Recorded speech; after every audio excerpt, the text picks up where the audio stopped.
Dito po kami sa LGU munisipyo ng Santiago. Kakabit sana kami rito kaso sarado sa kakakaiba ng DP na ginagamit. Medyo hindi pa namin alam ito. Medyo papaturo pa kami kay Sir Bobot kung paano ito ikabit.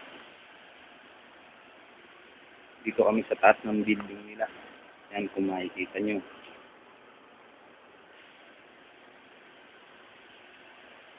Sa dami niyan, daming kuryenteng pagdadaanan. Medyo nakakatakot.